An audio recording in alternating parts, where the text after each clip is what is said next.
বর্ষার ঐতিহাসিক সাত আল আরব নদী। এর দুই তীরে একসময় ছিল সবুজ খেজুর বনের সমারোহ, যা থেকে উৎপাদিত হতো উন্নত মানের মধু। কিন্তু সেই চিত্র এখন অতীত।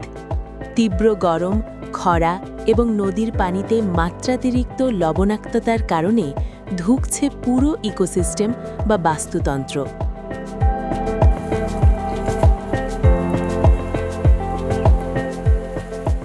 শতাব্দীর পর শতাব্দী ধরে যারা এখানে মৌমাছি পালন করে আসছেন, আজ তারা অসহায়। গ্রীষ্মকালে বর্ষার তাপমাত্রা পৌঁছে যায় 50 ডিগ্রি সেলসিয়াসে। মৌমাছিদের জন্য দরকার বিশুদ্ধ পানি আর ফুলের সমারোহ। কিন্তু লবণের বিষাক্ততায় মারা যাচ্ছে গাছ, মরছে মৌমাছিও।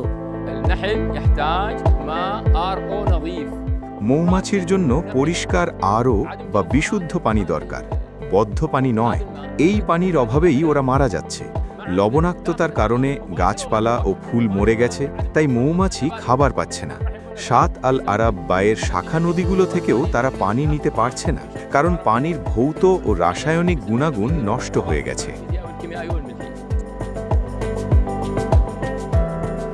প্রফেসর মাহমুদ শাকিরের খামারে উল্টে রাখা মৌমাছির বাক্সগুলো নীরব সাক্ষী হয়ে আছে ধ্বংসযজ্ঞের।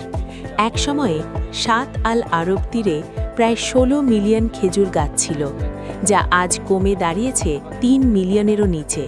দশকের পর দশক চলা যুদ্ধ এবং সম্প্রতি উজানে বাঁধের কারণে পানি প্রবাহ কমে যাওয়ায় পারস্য উপসাগরের নোনা পানি ঢুকে পড়েছে লোকালয়ে। বর্ষার কৃষি দপ্তরের তথ্যমতে নোনা পানির আগ্রাসনে ধ্বংস হয়েছে শত শত মৌ চাষের খামার। পরিবেশের যে কোনো প্রাণীর মতোই মৌমাছিও ক্ষতিগ্রস্ত হচ্ছে। লবণের প্রভাবে হাজার হাজার মৌচাক নষ্ট হয়েছে। অনেক খামারই তাদের ব্যবসা গুটিয়ে নিতে বাধ্য হয়েছেন। আমরা আশঙ্কা করছি গত বছরের তুলনায় এবার মধু উৎপাদন 50% কমে যাবে।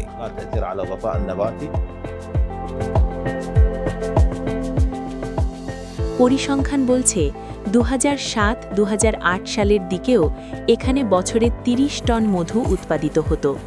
গত 5 বছরে তা কমে 12 টনে ঠেকেছে, আর চলতি মৌসুমে তা মাত্র 6 টনে নেমে আসার আশঙ্কা করা হচ্ছে। কর্মকর্তারা হুঁশিয়ারি দিচ্ছেন, নোনা পানি যদি বর্ষার উত্তরাঞ্চলেও ছড়িয়ে পড়ে, তবে এই অঞ্চলে মধু উৎপাদন চিরতরে বন্ধ হয়ে যেতে পারে। তেল সমৃদ্ধ দেশটিতে এখন পানির নিরাপত্তাই হয়ে দাঁড়িয়েছে সবচেয়ে বড় চ্যালেঞ্জ।